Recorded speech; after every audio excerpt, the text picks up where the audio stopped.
Wine grapes have been part of the Lake County landscape for nearly 150 years. They are woven into the soul of this community. They attract a spirited kind of agricultural entrepreneur and hold the key to the region's future. This is the story of one of the fastest growing wine regions in California, of the dreams and challenges driving its people, and the unique land that makes it all possible.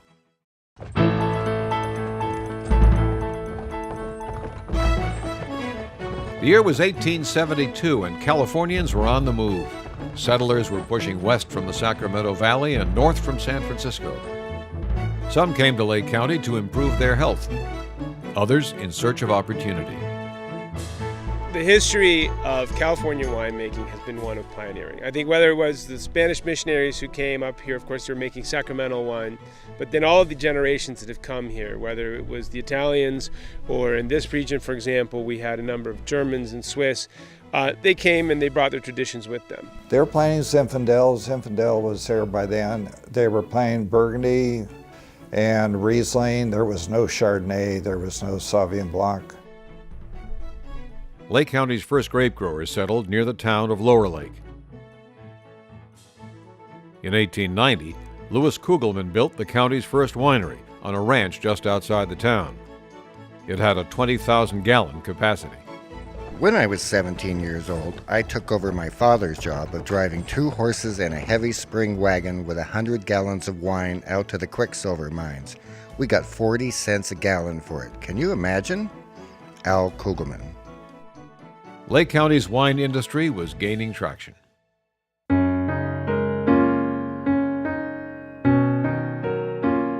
In 1887, British beauty Lily Langtry took up residence at the Gwenock Stock Ranch in Coyote Valley as part of a plan to secure a divorce.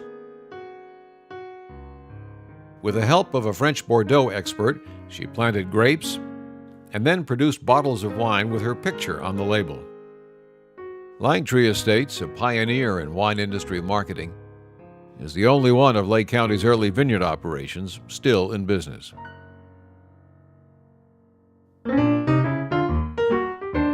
Lily Langtry brought a sense of style to the local wine industry and attracted a new kind of person to it. T.H. Buckingham, the successful San Francisco shoe manufacturer, planted 40 acres of grapes on the peninsula that now bears his name. Near the town of Upper Lake, a New York lawyer named Serenus Hastings, who would eventually give his name to the Hastings School of Law, tried his hand at the wine business. He planted 60 acres of Zinfandel and built a winery which at its peak produced 150,000 gallons a year. As the new century approached, wine production was on the upswing, and Lake County had well-heeled customers ready to appreciate it. They traveled from vineyard to vineyard by boat, and their carriages were seen on the streets of Lakeport, but success would have to wait. Under growing pressure from the temperance movement, local vineyards and wineries began to struggle. They tried the export business, using horse teams to haul their wine over Mount St. Helena, but with a wholesale price as low as 10 cents a gallon, the operation never made sense. By the time Prohibition became law, Lake County vineyard owners were already plowing under their grapes and replacing them with walnuts and pears. For all intents and purposes, the Lake County wine industry was gone, but a body of knowledge would remain, and this information about the land, the grapes, and the wine would form the foundation of an extraordinary revival. We are basically building ourselves on top of vineyard sites and the winemaking experiences that probably go back 100 years or more.